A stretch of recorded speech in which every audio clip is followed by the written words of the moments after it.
bienestar en los demás. En la exhortación Querida Amazonía, el Papa Francisco nos lo recuerda.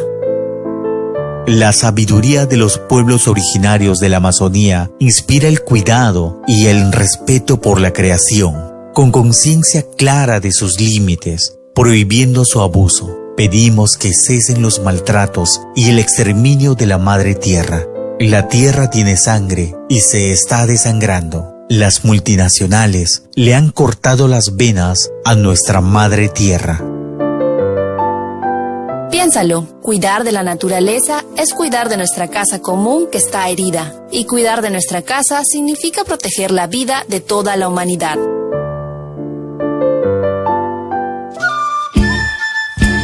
Esta fue una producción del Centro Amazónico de Antropología y Aplicación Práctica, la REPAM Perú y los Vicariatos de la Selva del Perú.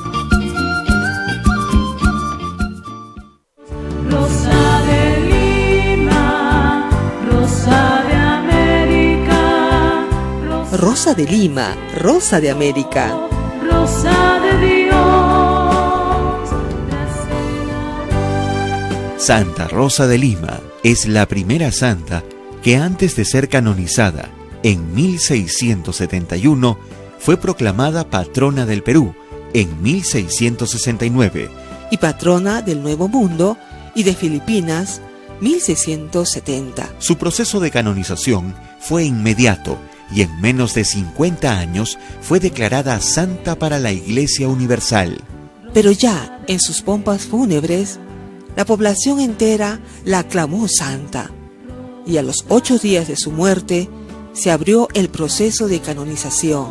El cabildo entero envió una carta al Papa Urbano VIII y el virrey hizo lo propio a la corona de España. Rosa de Lima, Rosa de América. Santa Rosa de Lima, primera flor de santidad de América.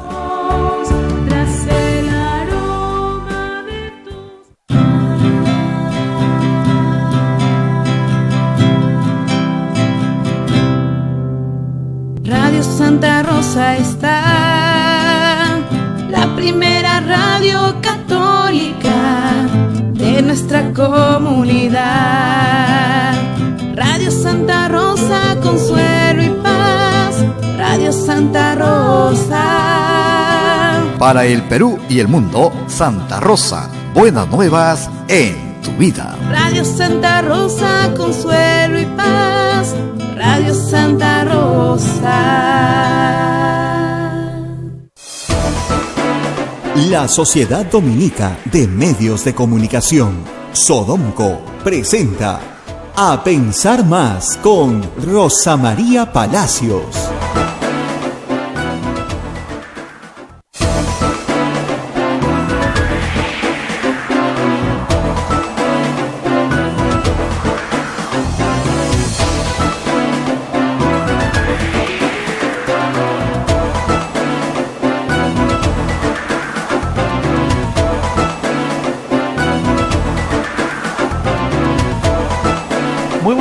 Señoras y señores, bienvenidos a Pensar Más con Rosa María Palacios a través de las emisoras de la Sociedad Dominica de Medios de Comunicación. Estamos conectados a través de la red de Sodomco. Sodomco es la Sociedad Dominica de Medios de Comunicación. Está integrada por Radio Santa Rosa en Lima, en la amplitud modulada y en la frecuencia modulada en el cono sur de Lima. Radio Santo Domingo en Chimbote. Radio San Martín en Arequipa. Radio Veritas en el Cusco, Radio Cepagua en Ucayali, Radio Quillabamba en La Convención, que también tiene sus plataformas de Facebook, por donde usted también nos puede seguir, Radio Madre de Dios en Puerto Maldonado, que también está transmitiendo no solamente el audio, sino también la imagen. También tenemos otra red de radios amigas que se unen a esta red, es la red integrada por Radio Huánuco en Huánuco, Radio La Voz de Ayacucho en Ayacucho, Radio Pública en Puno, Radio La Decana en Puno, Radio Juliaca, Radio San Valentín en Juliaca, Radio Moro en Ancash, Radio Cumbre en Huancayo, Radio Milenio en Satipo, Radio Estación Solar en Abancay, Radio Oriente en Yurimagua, Radio Los Ángeles en Cajamarca, Pumaque Estéreo. AM Tagua nos pone en podcast en todo el Perú y el mundo. Estamos en los aplicativos móviles y también estamos en la página web de Radio Santa Rosa, www.radiosantarosa.com.pe. Vamos a conectarnos ya con Rosa María Palacios para el programa de hoy. Rosa María, buenos días. Muy buenos días, Abel, y muy buenos días a los oyentes en todo el Perú y en el mundo que nos siguen a diario en Radio Santa Rosa. Hoy amanecemos, con largas colas en los bancos, lo cual es un error. Los bancos de la nación no deberían recibir adultos mayores, personas que están evidentemente dentro de la población de riesgo, pero eso es lo que está sucediendo esta mañana en Lima. Tenemos varios equipos de noticias recorriendo la ciudad y viendo lamentablemente esta situación que se nos dijo se iba a evitar. Desde ayer tenemos la noticia, ayer en la tarde ya la gente compartía fotos en las redes sociales de cientos de personas, sobre todo, reitero, mayores, haciendo colas para recibir el bono familiar, pensión 65 y otros instrumentos que el Estado otorga para aliviar la pobreza, pero que al mismo tiempo coloca a personas que ya son vulnerables en una situación de mayor vulnerabilidad. Se nos dijo, ¿te acuerdas, Abel, que esto se iba a corregir? Bueno, no se ha corregido. Hay mejores herramientas para poder cobrar. Se puede utilizar el teléfono celular, la billetera electrónica, pero estamos hablando de gente mayor que probablemente no tiene acceso a internet o no sabe usarla, si es que en su casa hay alguien que tenga un teléfono que lo pueda ayudar, o no confía en su entorno. No se ha pensado en esto. Muchas personas mayores de 70 años, 80 años, no necesariamente confían en el hijo político, en el nieto, temen que les quiten parte de su plata, tienen muchos temores y deciden ir personalmente a hacer una cola de banco que no deberían hacer. Mucha gente se ha contagiado en las colas de los mercados y de los bancos. Eso lo hemos sabido muy al principio de la pandemia. Y desde el principio, cada vez que le echaban la culpa a la población, yo decía, ¿y quién los ha puesto en esa cola? Los ha puesto el Estado. El Estado los ha obligado a hacer esa cola. Sáquenlos de esa cola. No es culpa de la gente después que esté enferma y que le digan que es su culpa que se enfermó cuando el Estado le dio un bono que tenía que ir a cobrar personalmente. Y tienen que desarrollar una estrategia diferente de cobranza. Sé que muchísima gente que sí tiene una cuenta bancaria lo puede hacer, pero hay un universo más grande en un país que no está bancarizado. En el Perú, menos del 40% de los peruanos tienen una cuenta de ahorros, una cuenta bancaria. Así como un tercio de los hogares urbanos no tienen refrigeradora. Es una clase media muy precaria. A todos los problemas entonces estructurales le añades estas políticas del gobierno que no funcionan, que contribuyen al contagio. Hoy la conferencia episcopal y también el Defensor del Pueblo, la Defensoría del Pueblo, están enviando comunicaciones al presidente de la República, urgiéndolo a un cambio de estrategia, algo que venimos discutiendo acá desde hace semanas, por cierto. El cambio de gabinete implicaba un nuevo aire, un refresco, un sentido de tenemos que hacer las cosas de otra manera, porque no se están haciendo bien. No se están haciendo bien. El número de muertos que tiene el Perú es de escándalo. Es más, somos la vergüenza, digamos, la prueba de aquellos que dicen que la cuarentena no sirve para nada es el Perú, hoy por hoy. Que el sistema autoritario no rinde fruto.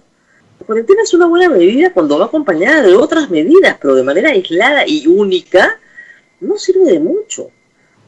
Es como lavarte las manos, tener distancia social y ponerte una mascarilla, pero meterte una combi donde hay 6 enfermos y transportarte durante una hora dentro de esa combi. No hay mascarilla que aguante, no hay manos limpias que aguanten, hay cosas que no debes hacer. ¿Se dan cuenta? Ese es el problema. No basta. O sea, una medida es buena, pero más medidas juntas hacen que la estrategia funcione. Conozco personas que no han salido prácticamente más que hacer gestiones muy puntuales, guardando todas las medidas de seguridad, y han salido positivas en los exámenes. No saben cómo, pero han salido positivas en los exámenes, teniendo una conducta ejemplar. ¿Las vamos a culpar de su enfermedad? Ayer el presidente dijo que, lo ha repetido varias veces, ¿no?, que solo la unidad iba a salvar al Perú. Pero hay que ver cómo se entiende unidad desde el gobierno. Unidad es aceptar sin dudas y murmuraciones y con la humillada cerviz todo lo que te dicen sin quejarte, sin criticar, sin decir, señor, está mal, no haga eso. Y eso no es unidad. Eso es imposición de una mala estrategia. Si fuera una buena estrategia que estuviera dando un resultado estupendo, no habría más que aplaudir y perseverar en lo que estamos haciendo bien para seguirlo haciendo bien. Pero si la estrategia no está dando resultado, y lo estamos viendo en todo el Perú, no es momento de tener que decir, bueno, ¿en qué me equivoqué? El presidente ha dicho la semana pasada que reconoce los errores, pero no dice qué errores reconoce. No dice que reconoce que ha sido un error poner a la gente en las colas de los bancos, porque si lo reconociera, no lo volverían a hacer, no volvería a suceder. Pero no lo reconocen, no reconocen nada. Podrían decir, bueno, sí, reconocemos que efectivamente usar pruebas serológicas fue una mala idea. Ahora vamos a cambiar y solo vamos a usar moleculares. No, tampoco lo hace. Ahora sí hay oferta, ahora no pueden decir que hay un problema de oferta y demanda, ahora hay oferta, se puede comprar pruebas moleculares a donde quieras. Incluso, si compras pruebas moleculares en volúmenes muy grandes, las empresas que te las venden, coreanas, chinas, vienen con su laboratorio incluido. Vienen con el laboratorio incluido. Ojo, en varios casos hay esa oferta completa. De eso no se habla. Tienes que cambiar la estrategia. Cada vez que le hablan a la ministra o al señor... El señor Marcos no tiene ni idea de qué cosa es un cerco epidemiológico. Dice que no se puede porque hay contagio comunitario. Y la ministra ayer respondió, creo que no está muy de moda hablar de eso. Dando a entender que hay un problema dentro del gabinete. O sea, miren, de nuevo, la operación Taita es una operación en la lógica de acción cívico-militar. ¿Qué son las acciones cívico-militares? Es una intervención sobre un territorio para una actividad puntual que dura un día, unas horas, un par de días. Entras, vacunas a los niños, ¿no es cierto? Haces consultas de todo tipo médicas, registro civil, DNI, en fin, una acción de carácter estatal sobre un territorio que entra y sale. Como lo hacen los PIAs en la Amazonía. ¿Está mal? No, está muy bien. Nadie dice que no se siga con esa estrategia para esas cosas. Pero para esta enfermedad, esa estrategia es inútil. Estás poniéndole un curita al tema. La estrategia consiste en desplegar tu fuerza sanitaria sobre todo el país, ubicar a los enfermos, hacerles hacer cuarentena con todos los incentivos necesarios. Hay médicos hoy día se quejan en la República de que van a visitar a algunos enfermos, sobre todo fuera de Lima, en las zonas más alejadas, y en Lima también, pero digamos en todo el país, ¿no? Y que no encuentran a sus pacientes, porque están comprando comida. ¿Y por qué están comprando comida? Porque el Estado no les pone la comida, pues. Es obvio. Si yo estoy encerrada en mi casa, me siento mal, pero no tan mal, yo sé que no debería salir, yo sé perfectamente que voy a contagiar a otros, pero en mi casa no hay que comer y tengo 5 niños sentados y soy la única que puedo salir a comprar, ¿qué voy a hacer? Hay que ponerse en el zapato de la gente. No está esperando el doctor, está esperando que, ¿no es cierto?, poder traer la comida a la mesa. Esa persona, esa señora, ese señor no están locos, no son malas personas, no quieren morir, no quieren matar a los suyos y matar al barrio. Esa puede ser una conducta marginal. La mayoría de la gente quiere vivir, no quiere morir ahogándose. Entonces, ponle la comida en la puerta de la casa, que es lo que se ha hecho en Ecuador, lo que se hace en Colombia, lo que se hace en Chile. Cuando tú detectas a una persona infectada, encierras a esa persona con su familia, con su núcleo familiar. Les pones la comida en la puerta 15 días y les mandas atención médica. esa familia detectada ya no contagia más a nadie, porque ya le cerraste. Su fase de contagio terminó. De alta ya pueden salir, hacer su vida normal, están inmunizados, nadie sabe por cuánto tiempo, hay una gran discusión científica, si la inmunización es por 2, por 3 meses, por 6 meses, por 1 año, o simplemente para siempre. Hay toda una discusión en este momento, porque no se sabe, y de eso depende mucho la cantidad de vacunas que recibas, a posteriori. Pero, por el momento, la atención tiene que ser integral. No es solamente le mando a un médico, no, ya, tú me dices que no salga, perfecto, ¿y qué comemos en 15 días? Estamos hablando de familias que tienen que comprar agua, porque no tienen agua. Ese es el nivel de discusión. Estamos hablando de familias que viven 10 familias 10 personas en, ¿qué? 80 metros cuadrados. Entonces, esas familias necesitan atención integral. Y acá viene el otro problema, que el gobierno no quiere recibir ayuda de nadie. No la recibe de buena gana o se demora en recibirla. Por ejemplo, no hay laboratorios para test moleculares. Y ayer decían, desde el primer día han estado disponibles los laboratorios de todas las universidades que hacen ciencia en el Perú. Ahí podrías incorporar una docena de laboratorios más que puedan hacer pruebas moleculares, para empezar liderando Cayetano Heredia. Yo no entiendo por qué no está trabajando haciendo pruebas moleculares. No, y las puede hacer perfectamente. No. San Marcos las puede hacer también. Y estoy seguro que otros laboratorios de universidades que hacen ciencia podrían perfectamente participar en el esfuerzo. Universidades privadas y públicas, todas. Más los laboratorios privados en el Perú que sí hacen pruebas PCR. Las hacen perfectamente, pero no. Todo lo que sea privado apesta para el gobierno, pero apesta. O sea, si la CONFIEP regala ventiladores, es, uy, ¿qué querrán?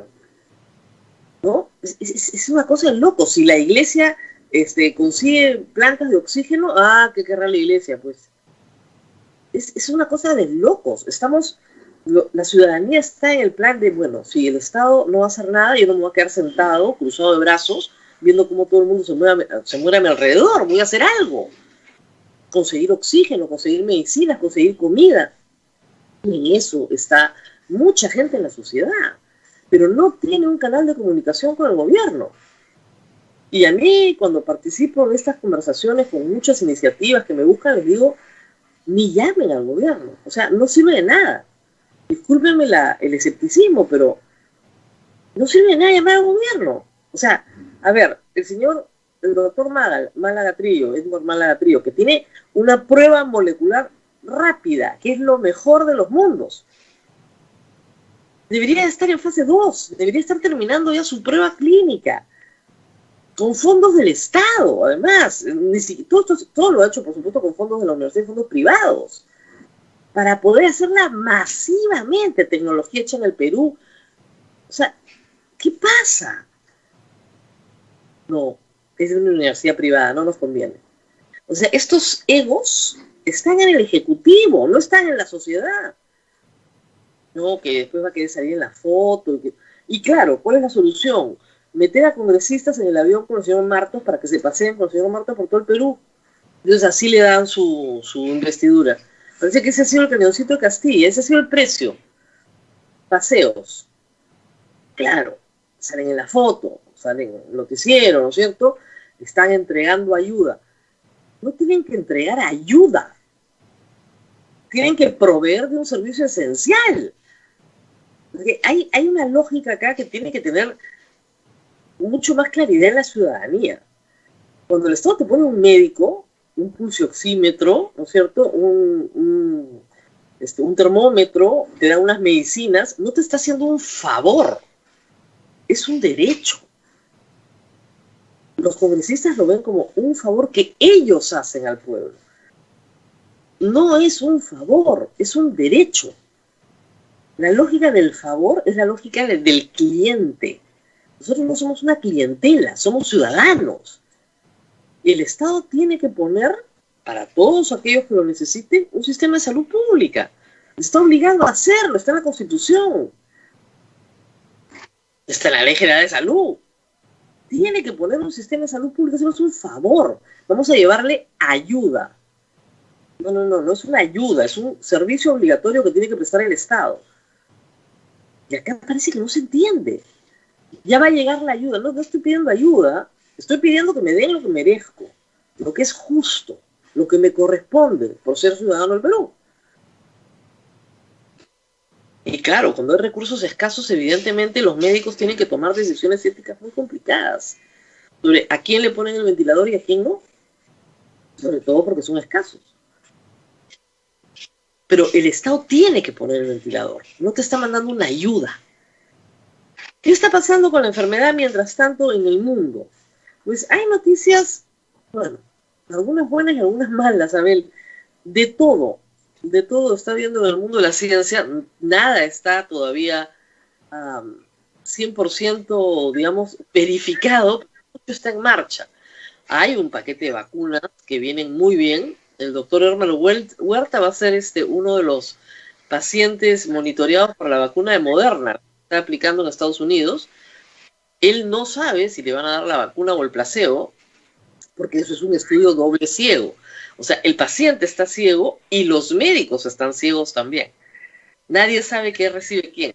Obviamente alguien sí sabe, ¿no? Pero todos los que participan en el estudio no lo saben y van evaluando los síntomas de los que reciben el placebo y de los que reciben la inmunización y establecen en ese tiempo la efectividad de la vacuna. Y esos estudios están avanzando en el mundo entero. Y sí, efectivamente, a la velocidad en que se está yendo, que es sin precedentes en la historia de la humanidad, nunca se ha sacado una vacuna tan rápido por una enfermedad, es posible que efectivamente en marzo o abril del próximo año la vacuna esté en el Perú. Ojalá, y esto es cuestión de aguantar 6, 7 meses más y ya está. Lo otro que se está discutiendo es alternativas de tratamiento. En eso también hay bastante investigación, nada concluyente todavía, pero bastante investigación. Hay una investigación mexicana muy interesante, pero todavía muy incipiente, ¿no? O sea, sí hay avances científicos relevantes.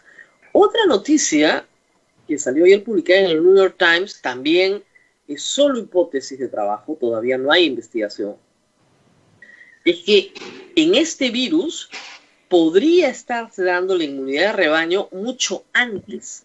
No tienes que llegar al 70%, que era un número, digamos, mágico, porque nadie sabía si en otras enfermedades el 70%, nadie sabía si este era el número mágico, ¿no? Pero que podría, cálculo matemático, todavía, como les digo, todo y como hipótesis de trabajo, que podría estar en 50%, con lo cual la inmunización es menor. Ahora, todo depende, que eso también está en debate, de cuánto tiempo te dura la inmunización luego de la enfermedad. Y la otra noticia que viene de una investigación en Estados Unidos es que en Estados Unidos están detectando que hay una mutación en una proteína del virus que hace que el virus sea mucho más infeccioso, pero mucho menos letal. O sea, el virus se transforma para sobrevivir en el huésped. Entonces no mata al huésped, pero lo hace más infeccioso. Y esa mutación que está apareciendo en los Estados Unidos y en parte de Europa puede cambiar completamente el desempeño del virus. Los virus mutan. Y al mutar cambia, como te digo, su letalidad. El problema de este virus, lo que lo hace tan complicado de manejar, es que es sumamente contagioso, pero además es letal. Las dos cosas. Hay virus que son sumamente contagiosos, no tienen letalidad. Hay virus que son muy poco contagiosos, sumamente letales. Este tiene las dos cosas malas. Entonces, la transformación del virus es una noticia muy importante. Eso pasó con la gripe española. La gripe española devastó Europa. Se calcula que murieron oficialmente 20 millones de personas, extraoficialmente se habla de 100 millones de personas. Llegó a América del Norte, también arrasó y finalmente desapareció. Luego de 2 veranos, digamos, desapareció y nunca más. Se supone que es una variedad de SARS también. Son la misma familia, digamos, de virus. Pero en este momento esa podría ser una buena noticia. Es decir, de acá a 6 meses el virus muta y se convierte en un virus muy contagioso, muy molesto, ¿no? Pero no letal.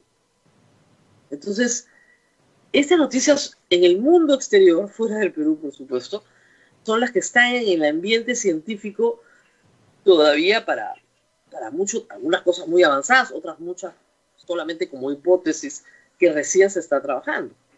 Pero hay mucha investigación científica, eso es muy bueno, mucha ciencia.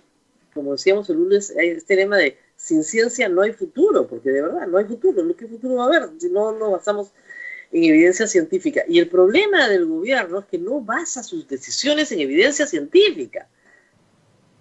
Entonces, bueno, acá han subido los contagios, creemos, porque ni siquiera la data es buena, creemos que han subido los contagios. Para mí el único indicador realmente contundente es el número de fallecidos.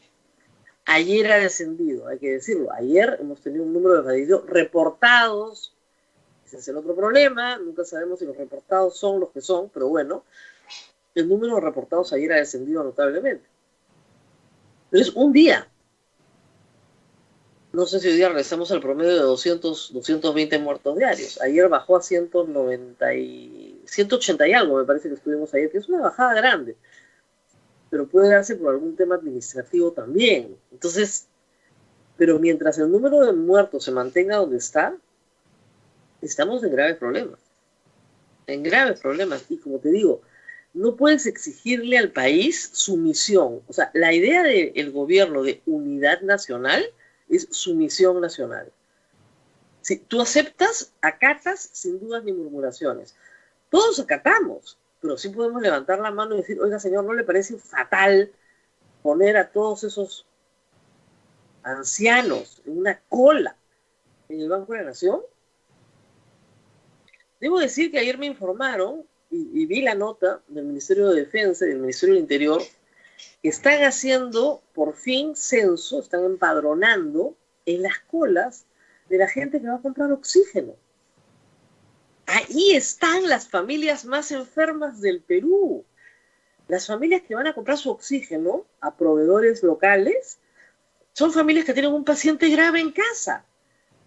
Ahí está el virus. No sabes dónde está. Empieza por ahí. Empieza por los que están graves. Los empadronas, los visitas, les das atención integral y aíslas a la familia completa porque probablemente todos están contagiados. Esta es una enfermedad que lamentablemente se lleva familias enteras, se lleva papá y mamá. O sea, no solamente se lleva, bueno, al papá, no, a papá, a mamá, a la tía, al hermano, se puede llevar familias enteras. Entonces tienes que atacar en la casa con toda la familia que está ahí reunida. Y dejar de decir que los quinceañeros y las reuniones familiares, eso es completamente marginal en este momento en el Perú. Por el amor de Dios, salgan a caminar por la calle a las 10 de la noche, a ver, díganme, ¿qué vida nocturna tiene este país? A las 10 de la noche el país duerme, el país entero duerme. Que alguien levante el volumen y se tome 2 cervezas con su vecino no hace que el Perú desacate masivamente, ¿no es cierto?, el toque de queda, por el contrario. Por el contrario. Entonces, eso no es lo que contagia es que una familia esté con un paciente grave en casa, que nadie los ayude, que tengan que salir a buscar comida a los que se sienten bien y contagien a los que están afuera. Porque nadie los ayuda. Es una cosa de locos, no entender eso desde el primer día. O sea, estamos hablando desde que se conoce la experiencia exitosa de Guayaquil, desde que se discute cómo se está haciendo en otros países que les ha ido bien. O sea, nosotros tenemos muchas carencias de base, por supuesto, mala salud de la población, pésimo sistema sanitario, obesidad, sobrepeso, ya, todo lo que tú quieras. Pero también hay que decir que el gobierno tiene que hacer lo suyo. O sea, acá le echan la culpa al gobierno anterior y le echan la culpa al pueblo. Nadie ha dicho que sea culpa del gobierno lo que pasó en los gobiernos anteriores. Y tampoco es culpa del gobierno que la gente no cumpla. Pero sí es culpa del gobierno poner a la gente con una cola en el Banco de la Nación, pues. Por supuesto que es culpa del gobierno. ¿De quién más va a ser? En fin. Bueno, a ver, tenemos un invitado. Abel. Sí, lo estamos llamando en este momento, estamos tratando de comunicarnos en este momento. Bien, Rosa María, entonces vamos a tener que, pues, ¿tú crees que cambie? Sí, ahí está. ¿Tú crees que el gobierno cambie de estrategia con el pedido de la Iglesia, de la Defensoría del Pueblo? Porque de verdad, si seguimos con la misma estrategia, no nos va a ir muy bien. Mira, el presidente de la República no quiere reconocer errores. Puede reconocerlos en abstracto. Puede decir algo así como, hemos cometido muchos errores.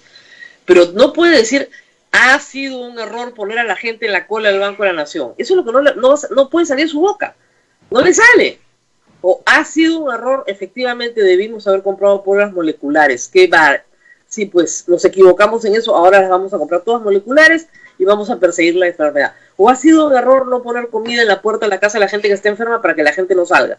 No lo dice. Tiene 5 meses en este plan. Y un Congreso que quiere que tengan un primer ministro que los meta al avión. ¿Ok? Turismo. ¿No? El señor Marte, turismo. Los lleva a todos a pasear por todo el Perú y ellos se toman la foto, salen en el video, reparten paracetamoles, entonces bestial, con Panadol en mano, ¿no? Turismo Panadol. Y con eso, todos felices. Mientras la gente se sigue muriendo en este país. Bueno, vamos a la pausa, ya está Ricardo Cuenca, escuchándome, y nosotros vamos a comentar con él la encuesta de IEP, que salió publicada en La República el domingo y el lunes, y también quisiera hablar con él de la metodología de las encuestas ahora que se hacen por teléfono, pero eso lo vamos a hablar después de la pausa. Pausa y volvemos. Gracias, Rosa María. Vamos a la pausa y retornamos en A Pensar Más con Rosa María Palacios.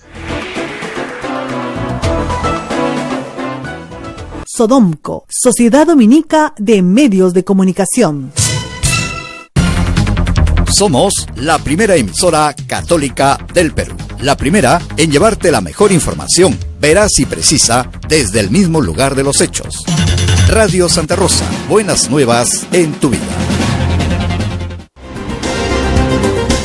¿Quieres dejar de usar lentes? ¿Mejorar tu salud visual? Ven a Oculáser, la mejor clínica especializada en ojos. Oculáser cuenta con tecnología de vanguardia en cirugías de catarata, miopía, retina y trasplante, exámenes especializados, convenios con todas las EPS. Llámanos al 265-4833 o visítanos en nuestro Facebook y www.oculaserperú.com. Oculáser, líderes en láser para la visión.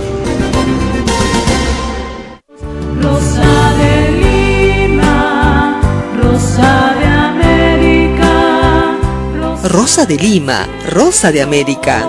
Rosa de Dios. Sobre Santa Rosa de Lima se han escrito más de 400 biografías y se siguen escribiendo nuevas. La primera fue escrita por uno de los padres de su alma, el padre Hansen. Dicha biografía fue culminada tan solo 2 años después de fallecida. En el Perú es patrona de la Policía Nacional, de las enfermeras, de la Universidad Nacional Mayor de San Marcos, de la Universidad Católica del Perú y de un sinnúmero de entidades educativas escolares y universitarias. Y hay más de 72 pueblos con su nombre. Fuera del Perú, son innumerables las instituciones bajo su patronazgo en España, Argentina, Filipinas, México, Colombia, entre otras. Rosa de Lima, Rosa de América, Santa Rosa de Lima, primera flor de santidad de América.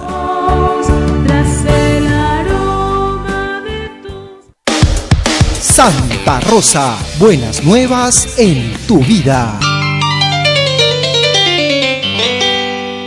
Sodomco, Sociedad Dominica de Medios de Comunicación.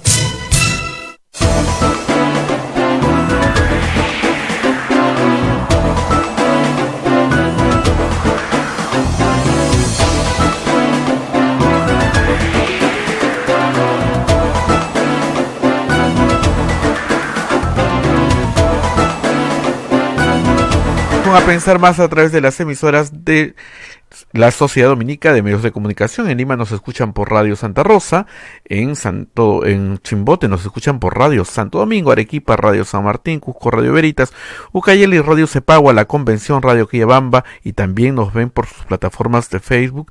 En Puerto Maldonado, Radio Madre de Dios, es la red Sodonco. También se une a otra red de radios como en Huánuco, Radio Huánuco, Ayacucho, Radio La Voz de Ayacucho, Puno, Radio Pública y Radio La Decana, Juliaca, Radio San Valentín, Ancash, Radio Moro, Huancayo, Radio Cumbres, Atipo, Radio Milenio, Abancay, Radio Estación Solar, Yunimagua, Radio Oriente, Cajamarca, Radio Los Ángeles, Apumaque Estéreo, AM Tagua nos ponen podcast en todo el Perú. Tenemos los aplicativos móviles y la página web de Radio Santa Rosa, www.radiosantarosa.com.pe. Rosa María, adelante.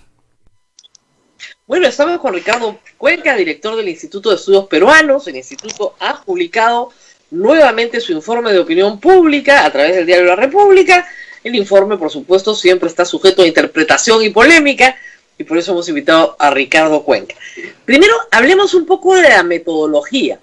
Hay mucha gente que dice, no, ahora las encuestas se hacen por teléfono, te puede estar contestando cualquier persona, te mienten. La encuesta no tiene el mismo valor que una encuesta presencial. Hay otros, sin embargo, que dicen que no, todo lo contrario, que la encuesta telefónica es una buena herramienta. ¿Cómo han decidido la metodología de la encuesta? A ver, gracias Rosa María por la invitación y para conversar un poquito sobre esto. Efectivamente, tradicionalmente se ha hecho la entrevista cara a cara, es lo que normalmente se ha hecho en todo el mundo y que efectivamente empezó a variar porque suele ser más cara, y antes de la pandemia ya muchos países en el norte, en Chile, en el caso de América Latina, empezaron a hacer encuestas online, con paneles online y entre encuestas telefónicas. Y esa metodología empezó a avanzar con bastante más anticipación que la pandemia. Con la pandemia, donde hay la imposibilidad de tener información cara a cara, recurrimos a estas formas virtuales de trabajar las encuestas. Y efectivamente estudiamos las dos cosas, los paneles online y las encuestas telefónicas, y optamos por las encuestas telefónicas por las ventajas que tienen esas respecto a hacerlo por Internet. Primero, el tema de la cobertura. Es decir, mientras que el 83 y un poco más % de personas tiene un celular, no necesariamente un smartphone, ¿no es cierto? Un celular cualquiera, digamos, la penetración en Internet es mucho mejor, sobre todo en zonas rurales. Entonces, la encuesta telefónica tiene la ventaja de ser mucho más grande en cobertura, cubrir las zonas rurales que no la cubre la modalidad online, y además tener algo que es bien importante para cualquier encuesta, que es tener claro el marco muestral y el tamaño de la muestra, ¿no es cierto? Entonces, con un software, que no lo hemos inventado nosotros, por supuesto, tenemos todos los números de teléfonos de un marco muestral a partir del Ministerio de Transportes y Comunicaciones, en donde los primeros 5 dígitos son la cabecera del teléfono y los otros 4 son los números que van cambiando, que es el número de tu teléfono, el mío. Se hace a partir del software una selección aleatoria y se eligen la cantidad de casos que se necesitan para cubrir la muestra. De forma aleatoria, y entonces vas llamando. Claro, pero ¿cómo sabes la edad que tiene la persona? Te puede decir, tengo 38 y tiene 28 o 18, o es un niño. Claro, ¿no? Bueno, que sea un niño está un poco más difícil porque rápido lo capturas, digamos, ¿no? Hay unos controles, por supuesto, hay unos controles, y es por eso que hay un margen de error también, ¿no es cierto? Que para el caso de las encuestas telefónicas suele ser un poquito mayor que las encuestas cara a cara, porque hay estos procedimientos nuevos a los que vamos a tener que acostumbrarnos, pues probablemente lo que la mayoría de encuestadoras a nivel mundial está pensando es que esta modalidad telefónica o online, según sea, va a quedarse, porque es mucho más barata y más rápida, ¿no? Claro, tantas cosas que se van a quedar, y yo estoy segura que una va a ser esta. Ahora, vamos al informe de opinión sobre, primero, la popularidad del presidente Martín Vizcarra. Claro, dio un salto olímpico en abril con las medidas que se percibieron por todos como importantes, efectivas, inmediatas, de 92%, probablemente la popularidad medida de un presidente del Perú más alta del mundo, ¿no? Pero venía de 55 en febrero y hoy está en 56, como estaba en febrero. O sea, tenemos ahorita un presidente en su popularidad prepandemia. Sin embargo, 56% de popularidad para un presidente en América Latina y en el Perú en particular es una popularidad altísima. ¿Cómo se explica esto? Altísima, y además considerando, Rosa María, lo que alguna vez conversamos después del mensaje del 28, en un contexto absolutamente excepcional, no solo por la pandemia, sino que a veces nos olvidamos que el presidente Vizcarra es presidente del Perú de una manera muy excepcional. Y que no es que va a su cuarto año después de una elección en la que estuvo en campaña, sino que llegó como llegó, ¿no es cierto?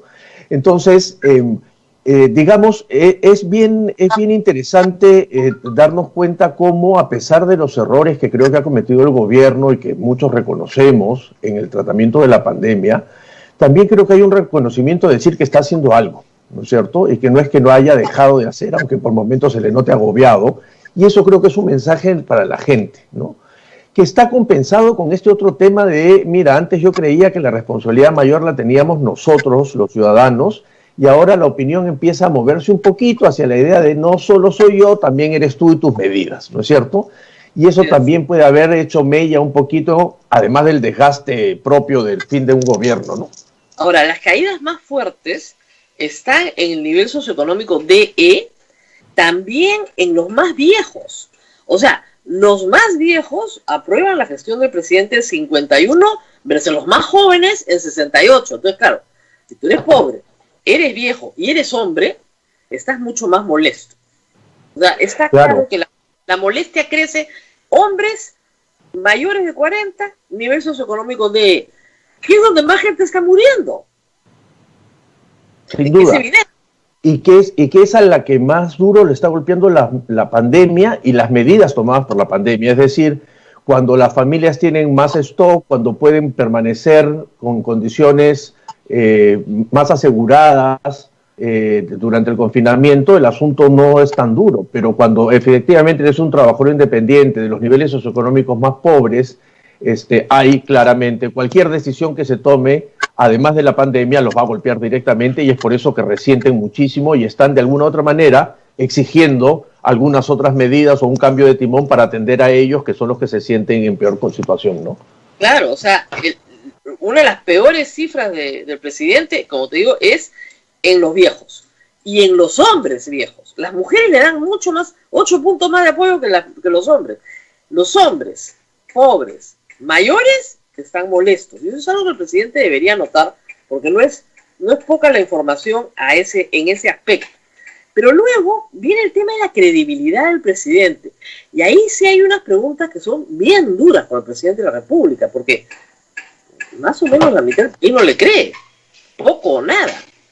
Y una de las grandes críticas que ha habido y que persiste es la de la estrategia de comunicación. El gobierno ha tenido una estrategia de comunicación basada en los mensajes del presidente. Y los mensajes del presidente se están haciendo cada vez más tediosos de escuchar. Y esto se refleja en esta encuesta. ¿Tú crees que el presidente lea estas encuestas y decía, ¿por qué no me creen? ¿Qué me está pasando? ¿No? Ojalá las lea, o por lo menos sus asesores. A ver, lo que yo creo es que el problema más grave, Rosa María, con este tema de la credibilidad es que puede poner en peligro el principio de autoridad, y eso es muy peligroso en una situación como la que estamos viviendo ahora, ¿no es cierto? Puedo yo creerle un poco más o no, pero cuando es tan duro el asunto, pensar que no hay quien, o sea, cuando hay una situación, hace poco escribía, no sé si Morano o Turrein en un diario en El País, que cuando hay una situación de crisis, los ciudadanos lo que más queremos es un Estado que nos diga qué hay que hacer, ¿no es cierto? Y que ese mensaje sea claro, ese mensaje sea racional, sea consistente, y porque eso genera autoridad. Y entonces lo que no podemos estar es en una situación que, además de la pandemia, tengamos un problema de principio de autoridad, ¿no es cierto? Claro. Y esto no se gana solo gritando, siendo mano dura o fuerte, sino tratando de buscar una comunicación particular, tratando de imaginarse formas distintas de acercarse a la gente, y creo que por ahí debería ir, ¿no? Es 52 le creen mucho o algo, y 48 poco o nada. O sea, estamos mitad. Es duro. El presidente, quédate en tu casa yo dudo de que eso sea verdad, nos fregamos. Como tú dices, ya nadie obedece. Entonces, es un problema bien serio. Y claro, sí, esto tiene que ver también con normas que han sido, en los primeros meses, algunas muy enredadas, ¿ah? O sea, si a mí cada 15 días me dicen que 15 días más, ¿ah? Un ratito más y vuelva, ¿ya? Yo tengo mi negocio cerrado, mis hijos sin ir al colegio, sin plata para pagar. Sí, pues ya llega un momento en que no te creo, porque si me cuentas el cuento de la quincena, ya dejaron de contar el cuento de la quincena, felizmente, pero era un cuento que cada 15 días te decían, no sé, estamos evaluando. Señor, tengo mi bodega, mi sitio cerrado. Eso ha hecho daño, pero en fin. Es que la incertidumbre, Rosa María, es probablemente, yo escribí este textito sobre las razones de desobediencia, y parto de la idea de que en una situación de incertidumbre es aquello que marca profundamente el asunto, ¿no es cierto? Incertidumbre por el presente, incertidumbre por el futuro, y entonces todos necesitamos, es verdad que es difícil y que, no sé si estaríamos todos en posibilidad de conducir el asunto, pero sí de por lo menos escuchar cómo va la gente para poder tomar las medidas correctivas, ¿no? Además, tenemos los peruanos un problema muy complicado, que es nuestra idiosincrasia, ¿no? Es que tememos siempre entre nosotros que alguien nos esté agarrando idiotas, ¿no? Entonces, ¿por qué a él sí y a mí no? ¿No? Acá hay uno más vivo que yo. No, el presidente me está agarrando de idiota. No. Está dejando que el otro tenga. Y a mí no me está... ni hablar. A mí nadie me agarra de tonto. Entonces, claro, el temor... Y eso es otro... Eso es otro tema, Rosa María, es decir, los resultados sobre los niveles de confianza que tenemos los peruanos, y no solo con las instituciones, sino entre nosotros, es muy, muy, muy baja.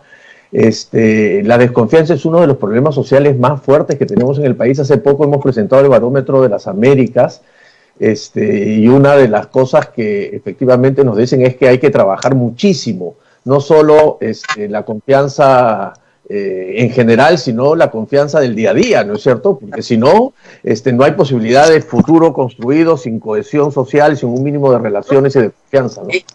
Es hasta pragmático. Si no hay confianza interpersonal, no hay libre mercado. Porque yo desconfío de venderte y tú desconfías de comprarme.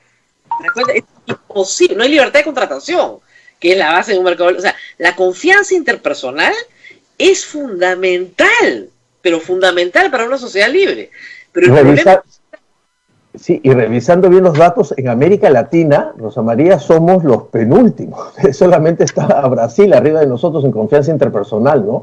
Entonces, además del libre mercado, la mínima cohesión social que se necesita para convivir no se tiene, ¿no es cierto? Y entonces, por eso es que yo probablemente, además, genero conductas muy individualistas en el sentido de, ok, hay un ejercicio clarísimo, yo paro el micro a la mitad del camino, sin respetar el paradero, porque estoy pensando en el beneficio inmediato que tengo para mí y no en este vínculo con los demás, ¿no? Entonces, allí hay información como muy importante que trabajar.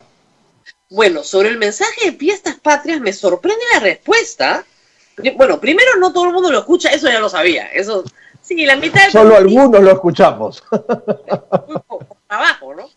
Pero de los que lo escucharon, la mitad dice que los decepcionó. O sea, había una expectativa insatisfecha, ¿no? Ese es un problema complicado, ¿no es cierto?, para el presidente de la República. Otra vez estamos en la clave de lo que mencionabas, ¿no es cierto? A ver cómo ajustamos el tema de comunicación, porque el mensaje, independientemente de la norma y que tenga que hacerlo y rendir cuentas ante el Congreso, es también utilizado como un mensaje importante, más allá que escucharlo, pero los rebotes que hay en la prensa, y entonces eso también es una estrategia más de medir cómo va la comunicación, ¿no es cierto?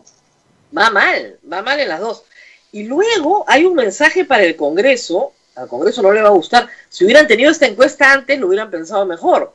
Al 51% le ha parecido mal que el Congreso no le dé la confianza al gabinete carteriano.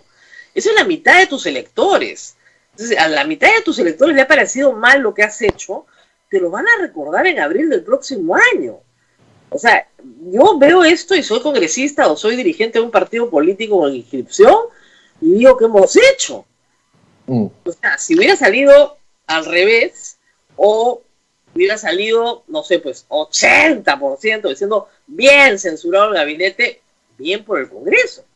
Pero acá es 44% de acuerdo, 5% no sabe, pero 51% en contra. O sea, el Congreso...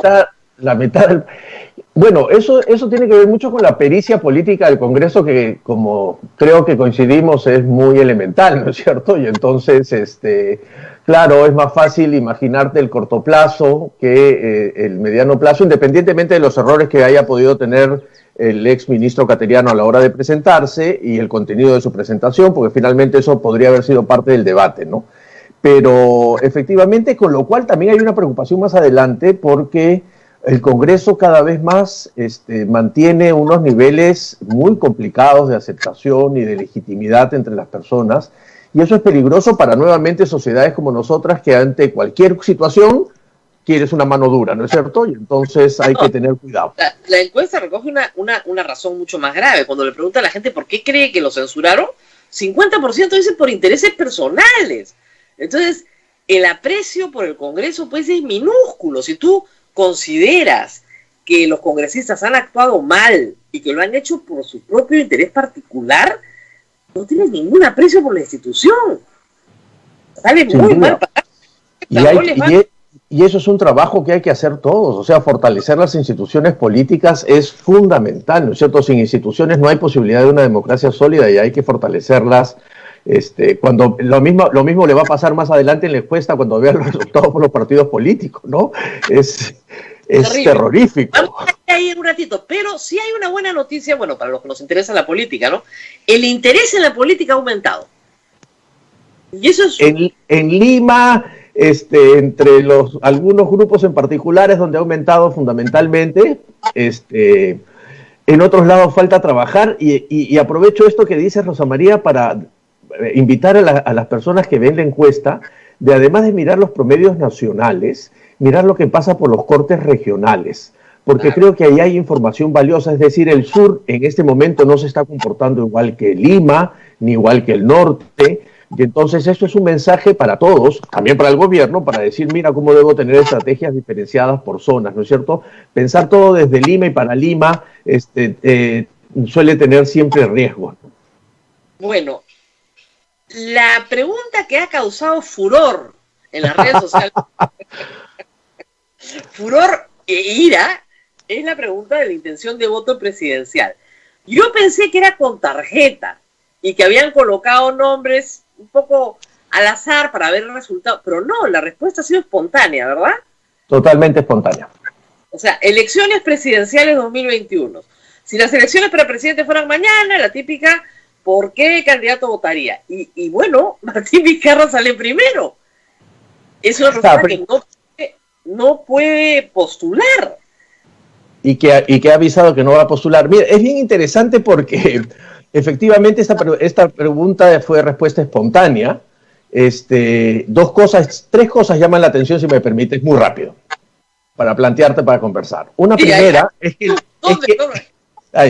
la mitad de la gente no elegiría a nadie, ¿no es cierto? Entonces estamos hablando sobre la mitad de la población. De esa mitad de la población, lo que hay que pensar es que más que una elección es una expresión de deseo, ¿no es cierto? Porque todavía no hay candidatos. Y entonces, ¿qué nos está diciendo este deseo? Primero, que efectivamente hay ese 56% de respaldo de Vizcarra, se refleja en que espontáneamente, independientemente el presidente pueda o no, constitucionalmente no puede hacerlo, vaya a presentarse en las próximas elecciones. Lo segundo es que el elenco estable ha desaparecido del imaginario de la gente. Está menos del 3%, ¿no es cierto? La señora Fujimori, la señora Flores Nano, el señor Acuña, el señor Guzmán, el señor Barrenechea. No aparecen. O sea, candidato del FREPAP, así como generalizar, le gana Verónica Mendoza. O sea, todo este elenco estable ha quedado relegado totalmente, ¿no? Este es el segundo dato importante. Y el tercero es un empate bien raro, ¿no es cierto? En términos, salvo que lo analicemos un poquito más, ¿no? Con Forsyth del Solar y Antauro Humala empatados, ¿no es cierto? Ahora, hay hay que entender varias cosas. A mí me preguntan espontáneamente, y no lo he pensado, porque no lo estoy pensando en este momento, sí podrías decir, el que tengo ahora me parece bien. Entonces, déjalo, ¿no? Sin saber que no puede postular, etc. Lo de Forsyth, Salvador del Solar y Antauro Humala, yo sí creo que lo de Antauro Humala tiene una explicación. Sin duda. Llama la atención, pero tiene explicación. Tiene explicación, está explicado en La Furia. En esos hombres mayores de 40 años, de nivel socioeconómico D, que están abandonados, que se sienten solos, que no les resuelven sus problemas. Entonces, alguien que sea un contestatario, un disruptivo del sistema, te parece atractivo, pues, porque estás viviendo en una situación en la cual del Estado no obtienes nada. Esa es la explicación. Ahora, en otras encuestas, que sí creo que son con tarjeta, Forsyth y Salvador Solar salían mucho más arriba, ¿no? El que sí cae en esta encuesta a la mitad de los anteriores es Urresti. Urresti está en el mismo nivel de Keiko Fujimori, 2.8. 2.8 pues es microscópico, ¿no? Y bueno, ni que ese día Julio Guzmán, candidato del FREPAC, y otros son menos de uno. Menos de uno están en el elenco escable. Ahí está Acuña con 0.3, Barrenechea con 0.4. Eso ya están dentro del margen de error. Totalmente. Es un desastre. Ya, por eso es que todo el mundo salió a insultarlos en las redes sociales, pues. Sí, con bastante cariño. Pero no, hay que tener claro que es más bien una expresión de deseo, ¿no? Porque todavía no hay candidatos, por eso no preguntamos con tarjeta, porque no hay candidatos oficiales ni precandidatos y por lo tanto no valía la pena hacer, ¿no? Yo creo que la furia, Rosa María, más bien va por el uso político de estos resultados, ¿no? Claro. Ya sea porque la oposición los quiere utilizar para aprovechar el asunto, o por intereses particulares de algunos personajes políticos que quieren mantenerse en vigencia, ¿no es cierto? Y como no están, digamos, en el escenario actual, hay que agarrarse de algo para poder salir un poquito en el Twitter, del cual me he retirado, pero... Sabes lo bien, yo tengo que estar ahí porque ese es mi trabajo, pero es un ambiente muy tóxico. Pero sí, en efecto, y eso se va a notar en las próximas semanas, sobre todo porque hay primarias y van a elegir listas. Lo que estamos viendo es gente que se quiere hacer notar, ¿no es cierto?, de alguna forma para obtener alguna presencia. Siempre se ve eso antes de elecciones. En mi experiencia, yo he cubierto 5 o 6 elecciones presidenciales. Alrededor de octubre, noviembre, aparecen los espontáneos en los programas políticos, ¿no? La gente que quiere que le invites, tú no entiendes muy bien para qué, y luego te das cuenta que quieren ser candidatos al Congreso. Ok, pero esto no explica la caída del elenco estable, ¿no? O sea, el elenco estable está... Ahora, hay que decir, en agosto del año anterior, en las encuestas no figura el que va a ganar. Nunca. ¿No? Una vez yo tuve que hacer una presentación y le dije, miren, si hay algo que está probado, es que el que va primero hasta diciembre no llega jamás a la segunda vuelta. De repente llega por ahí, pero no gana las elecciones. O sea, ese no va a ser presidente. Así que todavía falta mucho. Y además hay otra cosa curiosa en esta encuesta. Mira, Martín Vizcarra no puede postular, pero Antauro Humala tampoco puede postular. No ha cumplido su condena. O sea, no puede postular, está impedido. Y por otro lado, Salvador del Solar y George Forsyth no tienen partido. Bueno, Martín Vizcarra tampoco. Antauro Humala tiene la UPP que es prestada. Dianilo Urresti tampoco. La primera en aparecer en esta lista con partido es Keiko Fujimori y de ahí sigue Julio Guzmán. El resto, Verónica Mendoza tampoco tiene partido. O sea, toda la lista es gente o impedida de postular o que no tiene inscripción. Por lo cual hay un repudio de los partidos políticos enorme, ¿no? Y además la expresión de una precariedad que se ha ido construyendo con mucho énfasis durante años, ¿no es cierto? Y entonces es una preocupación enorme porque las próximas elecciones van a recibir un país en serias dificultades después de la pandemia y por lo tanto deberíamos ya estar pensando en que las instituciones, insisto, tienen que fortalecerse y que necesitamos un trabajo de madurez política e institucional muy grande para enfrentar lo que se viene, ¿no? Entonces, vamos a tener que remontar una serie de cosas que ya habíamos superado, por ejemplo, los indicadores de pobreza. Vamos a tener que remontar algunas cosas que habíamos empezado a superar, que eran la estabilidad en el sistema educativo. Es decir, hay una tarea muy fuerte por delante y necesitamos consolidar muchísimo las instituciones políticas en el país para poder hacerlo. Hay algo que es bien interesante en la información ya desagregada de estas preguntas, cuando ustedes investigan entre los que no eligen a nadie y los que sí eligen.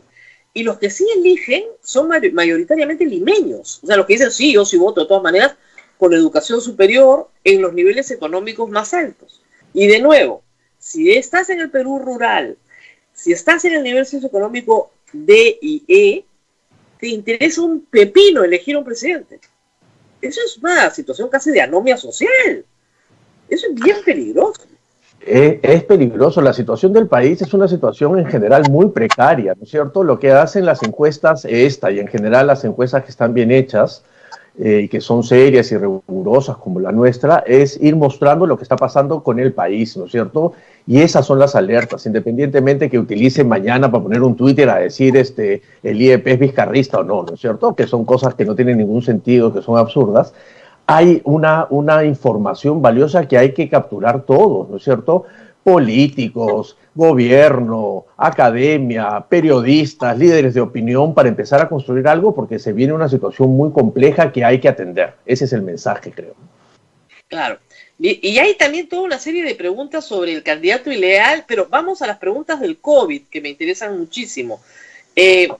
A la gente le han preguntado lo siguiente. En junio, acá está la respuesta, 17% consideraba que el gobierno manejaba mal o muy mal la crisis. Hoy 31% piensa de esa manera. O sea, hay un aumento en el número de personas que dicen, oye, esto no está, o sea, acá no están pasando las cosas bien. O sea, acá hay problemas, ¿no? Y no nos están dando la historia completa, o no nos están diciendo la verdad, o no nos están contando lo que de verdad está pasando. Y eso se está incrementando.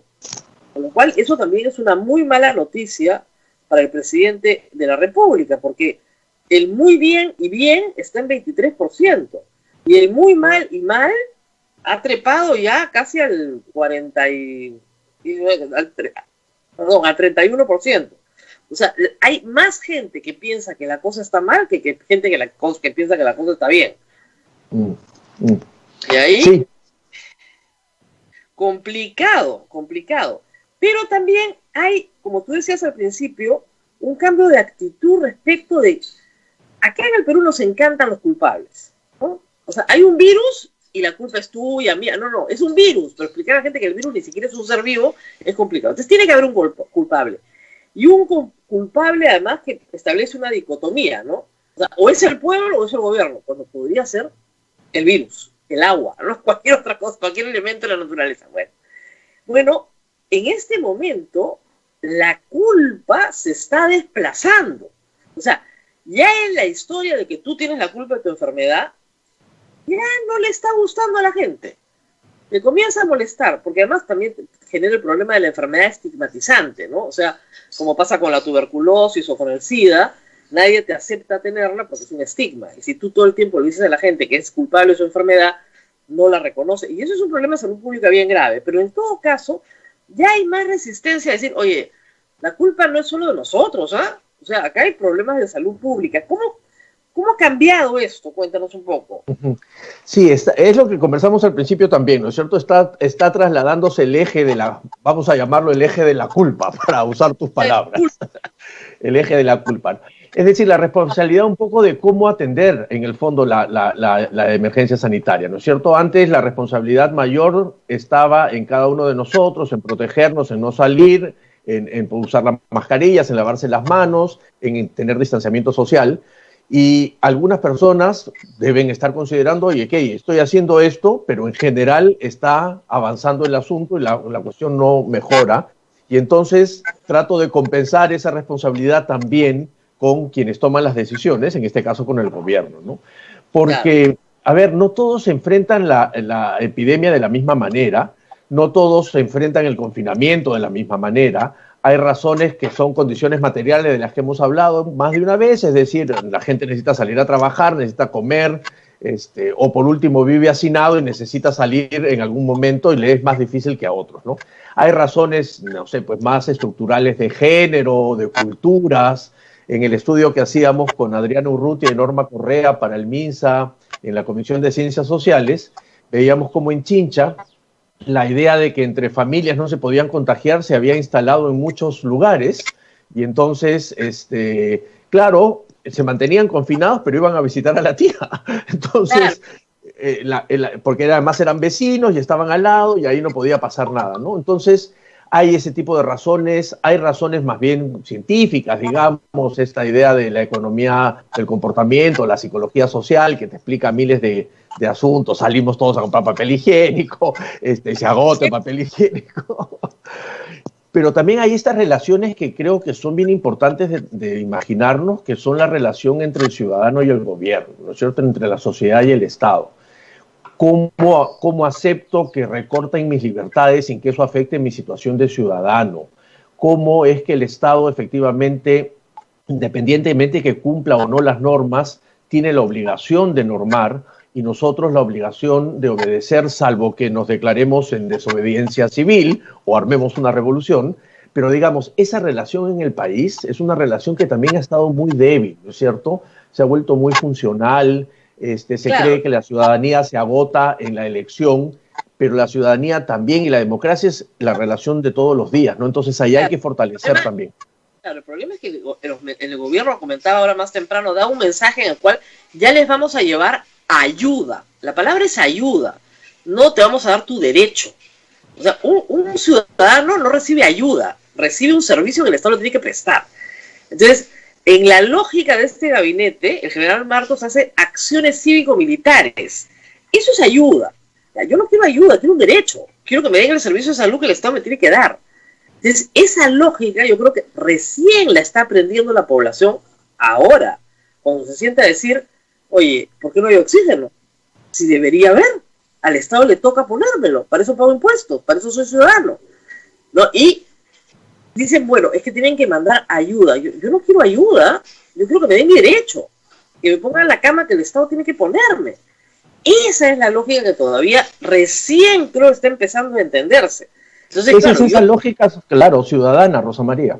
Claro. Es decir, una de las expresiones también más precarias de una ciudadanía es no reconocer que hay derechos exigibles y deberes que tengo que cumplir, ¿no es cierto? Y que más bien se concentran en las cosas más prácticas, es decir, la ciudadanía se limita a tener un DNI y saber que cada 5 años voy a ir a votar, ¿no? Entonces, pero esto, otra vez, es el resultado de años de descuido de este tipo de relaciones, ¿no es cierto? Entonces, yo renuncio a mi libertad, perfecto. Me quedo encerrado en mi casa, perfecto, ningún problema. Pero si me enfermo, tú me estás poniendo una cama, ¿no? No te pongo la cama porque no tengo. Oye, no, te voy a ayudar. No, yo no quiero tu ayuda. Esto es un trato. Yo me porto como tú me pides y tú te portas como tú debes. Esa es la horizontalidad que no existe en este momento en el Perú. Y esta encuesta lo revela. Por eso la gente está percibiendo que el Perú está manejando mucho peor que los países. Pues la pregunta es, ¿lo estamos manejando mejor o peor? Mejor, ha caído de 65 a 32. Ya no hay la idea de que, acá estamos muy bien, porque el papá gobierno nos está cuidando y nos está ayudando. Yo creo que hay una población que comienza a decir, oye, yo no necesito tutela del Estado, necesito que me den el servicio que el Estado me tiene que dar, en las condiciones en que me los tiene que dar.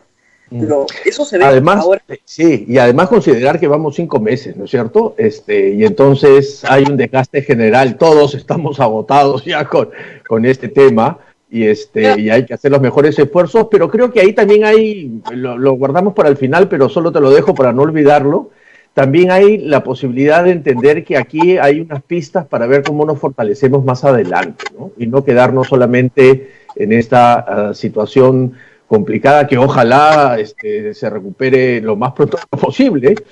Y creo que hay pistas y hay que modelar bien esas pistas. El cambio no va a ser automático, ¿no es cierto? Hay que dirigirlo, hay que construirlo.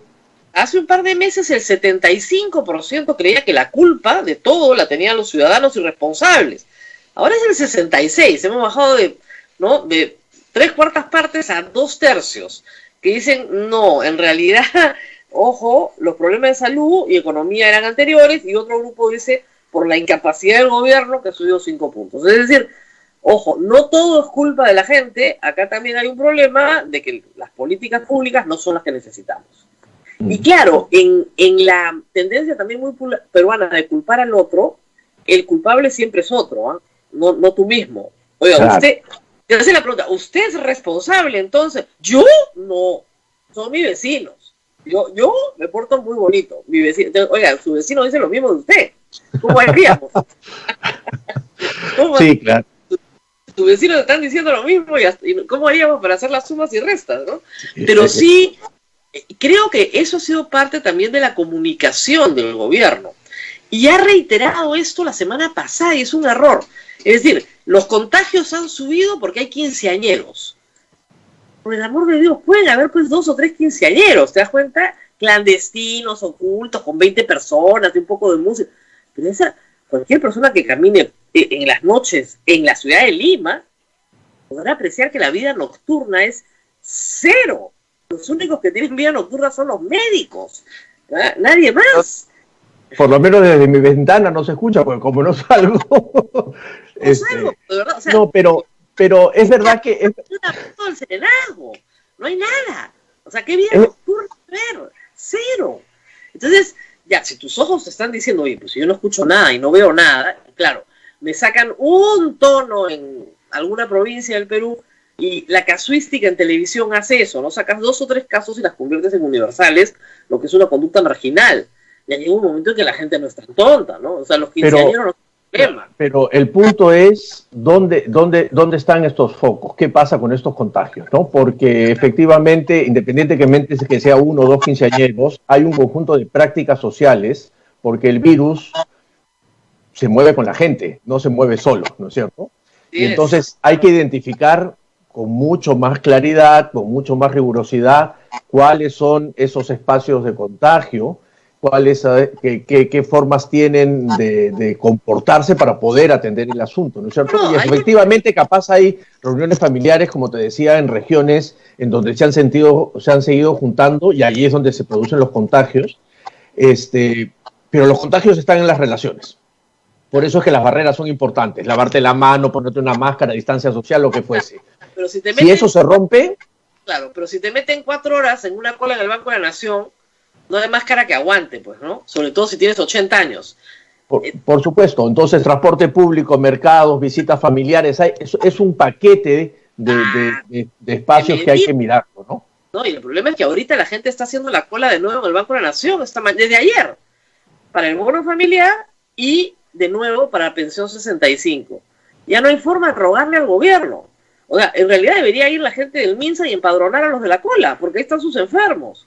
No tiene que hacer ningún cerco. Esos son sus futuros enfermos. O sea, no puedes ponerlos en una cola de banco a gente que tiene más de 70 años. Es un error grave. Por eso se vuelve importante este tema de inclusión financiera, ¿no? Porque efectivamente eso evitaría o sea, nos ahorraría un buen problema, ¿no? El problema es que digamos, de nuevo, ahí tienes ciencia de la conducta, ¿no? Una persona mayor que puede tener un teléfono celular, pero que no es hábil tecnológicamente y de repente no confía en su entorno familiar, porque le van a quitar su plata, porque se van a aprovechar de él, y quiere su platita y la quiere en físico, o sea, la quiere billete sobre billete, porque esa es la forma en la que se siente seguro. Tienes que trabajar con esa población, no decirle saca tu billetera electrónica, porque eso no basta. Entonces, si tiene un entorno familiar apropiado, probablemente lo ayuden, pero viendo las colas en estos días, ayer y hoy, el entorno familiar parece no ser el más adecuado, porque regresan a los bancos, donde no deben estar. Y además hay quejas, problemas, gente que quiere ir a hablar para que le den atención a su queja, y como tú dices, eso es fatal, porque además la billetera electrónica haría que estas personas puedan comprar sus alimentos también, y hacer que se los dejen en la puerta de su casa. O sea, mejoraría tantas cosas, ¿no? Pero, por ejemplo, ahí tienes una estrategia de comunicación que tiene que venir del Estado, fuerte, decidida, con el concurso del Banco de la Nación, de toda la banca privada, peleando para cero. Sí, claro, regresas a la cola. Estamos fregados. Claro. Y el compromiso de la banca privada y el compromiso de los comercios. Es decir, mire, en esta situación, en esta búsqueda que tú dices incesante de los peruanos por las culpas, lo que deberíamos es también girar el eje y más bien tratar de compartir las responsabilidades, ¿no es cierto? Y tratar de hacer esto conjunto. O sea, de esto salimos en tanto mayor tejido social haya. Es decir, una de las cosas que también encontrábamos en el estudio que hicimos para la Comisión de Ciencias Sociales es que muchas veces las decisiones gubernamentales tampoco tienen mucho lugar donde asentarse porque el tejido social no está lo suficientemente sólido como para poder apoyarse, ¿no? Y eso también es la consecuencia de un proceso de largo plazo en el que te han dicho, mira, tú bailas con tu pañuelo, como decía Alberto Vergara, y en el mejor de los casos te regalo un pañuelo para que tú veas cómo te la haces. Y esa fórmula, ese modelo, no ha terminado funcionando y ahora se está mostrando, ¿no es cierto? Cuando a nivel internacional se hacen muchas críticas del modelo de desarrollo capitalista tan intenso que ha habido en algunos países, que se ha mostrado en sus límites con la pandemia, lo que está mostrando al final es que la igualdad de oportunidades funciona hasta cierto punto y después tiene que haber algo de igualdad de posiciones, es decir, de tratar de acompañar un poco más, porque el hecho de darte las mismas condiciones de partida o iniciales no me aseguran que las barreras sociales y culturales van a desaparecer, sino que me van diciendo trata de ver cómo surcarlas. Entonces, a eso me voy con las oportunidades que tenemos, ¿no es cierto? Ha resucitado la idea del valor de lo público, de lo colectivo. Yo he sido muy crítico siempre diciendo muy fuerte que la solidaridad peruana era una solidaridad de Teletón, digamos, ¿no? Entonces era más fácil ser solitarios en campañas que en el día a día.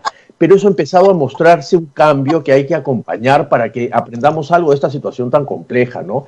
El valor de la educación pública, de la salud pública, cuando pasa eso, es decir, oye, ya no tengo nada que hacer, no hay una clínica donde atenderme, atiéndeme, tiene que convertirse en políticas públicas, sociales, mucho más fuertes, más importantes, el valor de lo colectivo, ¿no es cierto? En mi edificio diciendo, oye, yo te hago las compras porque tú no puedes salir, es una muestra de lo que hay que aprovechar para poder construirnos como una mejor sociedad más adelante, ¿no? En el barrio, ¿no? Estoy yendo a tal sitio, ¿alguien quiere algo? ¿No? Eso es, al final, no, estamos bien, ok, ¿no? Pero eso es lo que hay que hacer, y eso se hace hoy día. ¿No? Eso, y el valor de esto público y esto colectivo necesita fortalecerse, ¿no? Bueno, muchísimas gracias a Richie Cuenca, lo he sacado de su retiro académico, está dedicado a la investigación y a la escritura, pero era interesante conversar y para que vean el sentido de la encuesta, el IEP no quiere que Martín Vizcarra sea presidente, ni es su guaripolera, ni nada de esas cosas. Simplemente ha hecho una pregunta espontánea y ha recibido una respuesta espontánea. Y no dar cuenta de la respuesta sería un error, ¿no es cierto? Muestral, espantoso, porque no entendería, faltarían números, ¿no? O sea, no, acá no, vamos a... No suma. No suma, el fantasma, ¿no? 15%, no, tenías que ponerlo. No, sí, no, ya... Y explicarle a la gente, y por eso te agradezco mucho y he salido del encierro para poder conversar contigo, porque creo que hay dos cosas finales que quiero decirte y aprovecho esto. Uno, primero, que confiemos en las encuestas bien hechas telefónicas, ¿no?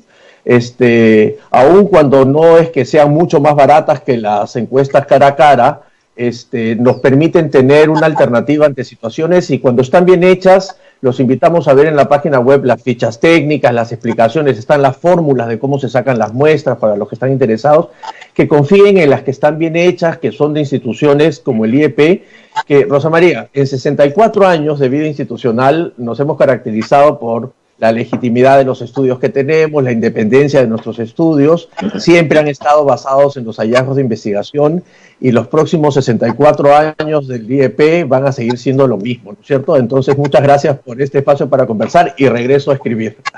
Ah, sí, me parece muy bien. Ahí se te necesita. Y por supuesto no hemos hablado de educación, que es el tema de investigación central, ¿no? Pero vamos a tener que volver a invitarte para hablar de educación. El ministro se ha salvado por ahora. Creo que era mucho roche ya, era demasiado escandaloso. Creo que el Congreso tenía la encuesta IEP, sabía que el 50% no aprobaba esto de los intereses particulares, no sé, ojalá hayan tenido data que les hayan dicho, no podemos hacer esto, por ahora, como dicen por ahora, ¿no? Pero la reforma universitaria todavía es un proceso en marcha, y que marcha, y nada, tenemos que seguir peleando para que continúe la reforma, así que vamos a volverte a invitar de todas maneras, te vamos a sacar del encierro para hablar de educación en algún momento. ¿Okay? Recién voy por el siglo XIX, entonces me falta todavía un tramito, así que de tanto en tanto puedo salirme al siglo XXI. Ya, ok, estamos en educación en el siglo XIX. Exacto, en educación del siglo XIX, para el Bicentenario. Ya, qué bonito. Ya, para el 28 de julio del próximo año. Ya, está bien. Formación ciudadana a lo largo de los 200 años, así que vamos a ver cómo nos va. Tranca, porque hay como dicen, hay buenos años y malos años, ¿no? Hay buenas épocas y malas épocas. Es verdad.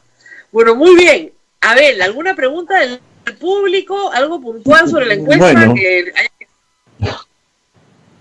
Bueno. Si los gobernantes leen los estudios, preguntan, si leen los estudios para hacer sus políticas, parece que no, ¿no? Ojalá. Mira, yo creo que los gobernantes son muy vanidosos y sí los leen. Que les hagan caso, porque obviamente toda data está sujeta a interpretación, ¿no? Y hay quien verá o sea, si yo soy presidente y sale que tengo 55% de popularidad o 56%, estoy regio, no tengo que leer el resto del estudio, ¿no? Porque la vanidad se te puede acabar te alcanza para la primera pregunta, ya no para el resto, ¿no? Yo sí creo que los leen. Que les hagan caso es otra cosa. Que los interpreten a su libre albedrío también. Pero sí los hacen.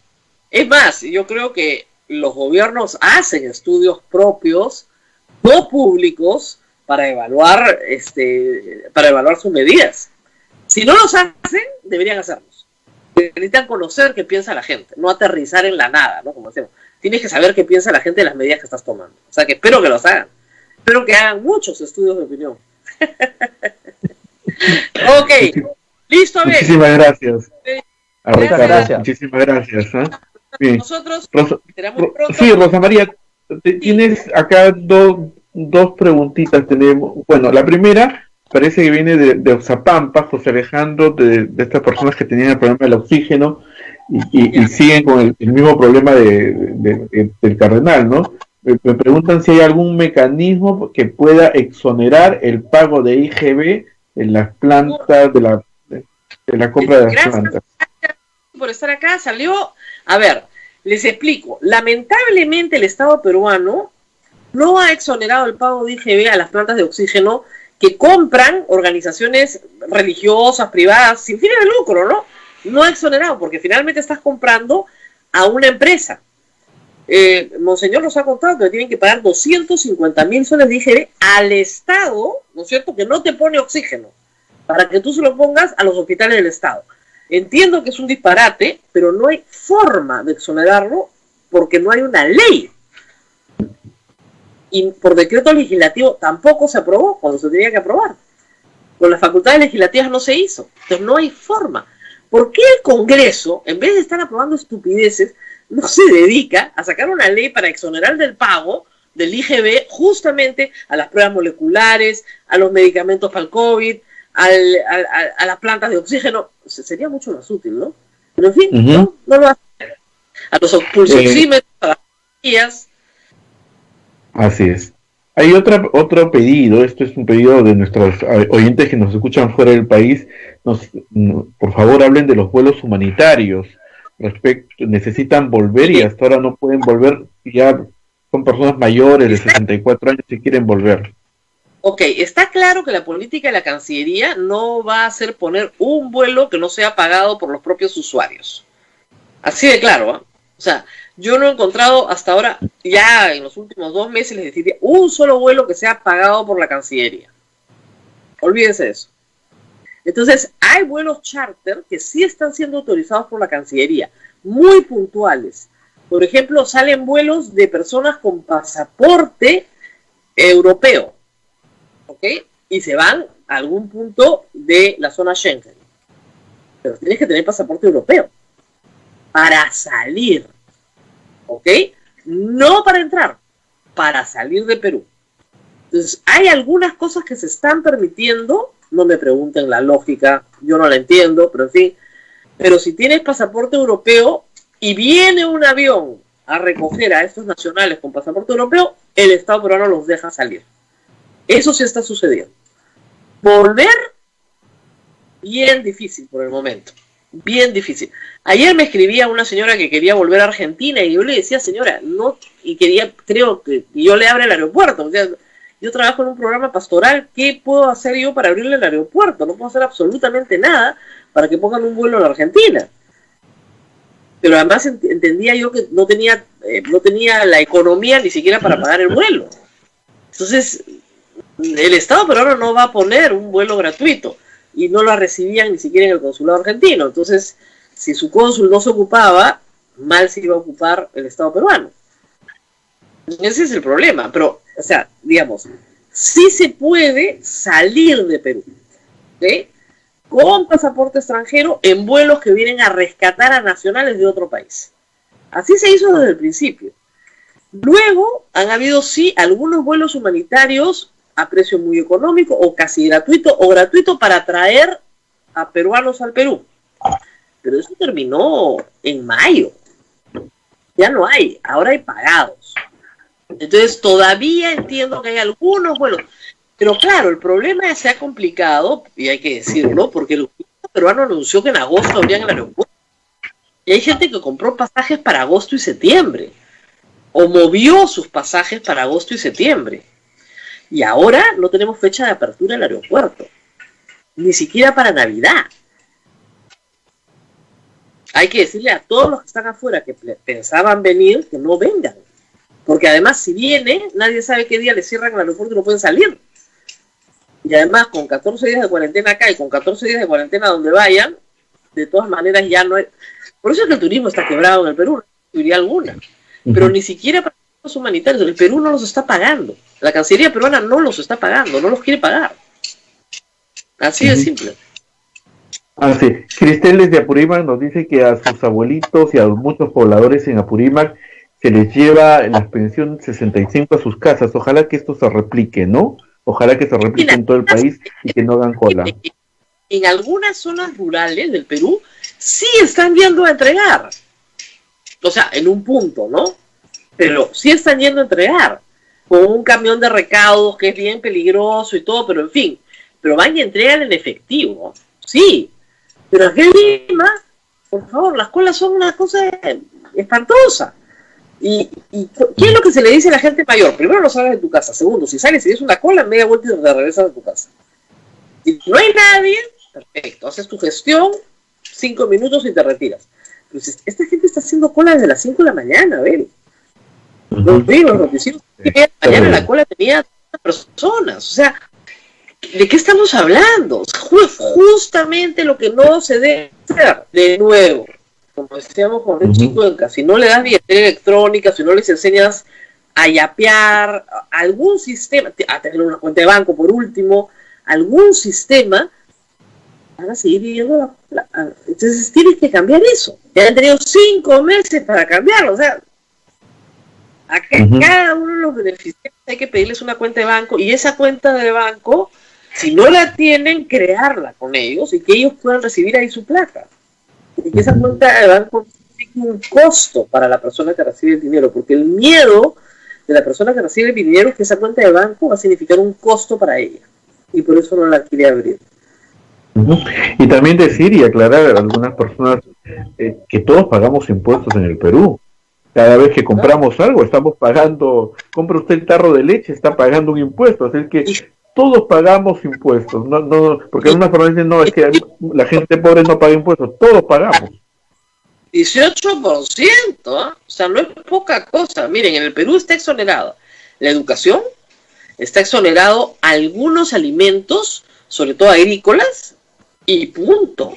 todo lo demás paga IGB. Como tú dices, el tarro de leche, la gaseosita, el paquete de galletas, el paquete de fideos, todo paga IGB. Y 8% se lleva el Estado.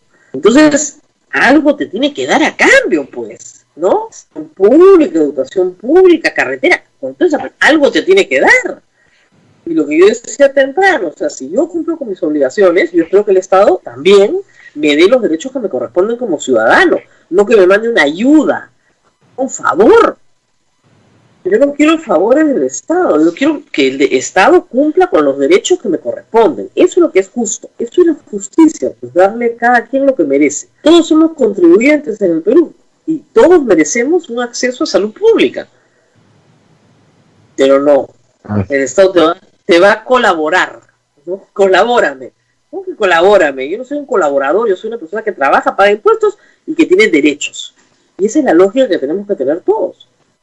Muy bien, Abel, nos tenemos que despedir. Nos vamos, Rosa María, solamente permíteme agradecer a todos los que se conectaron ayer a la misa por el eterno descanso de nuestro querido amigo, el padre Héctor Herrera, director de Radio San Martín. Han sido muchas las personas que han escrito también a través de las plataformas, saludando en este momento a la provincia dominica San Juan Bautista, y te estamos muy agradecidos por eso. Nos vamos, Rosa María. Son días de duelo para nosotros, la verdad que todo esto es muy triste, pero tenemos la esperanza que una vida de servicio como la del padre Héctor dé mucho fruto.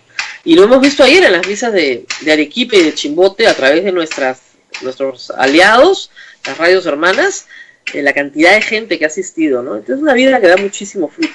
Ha asistido virtualmente, ¿no? Virtualmente. Muy bien. Sí. Muchísimas gracias. Cuídate mucho. Mañana. Hasta pronto. Hasta mañana. Chao, chao. Nos vemos.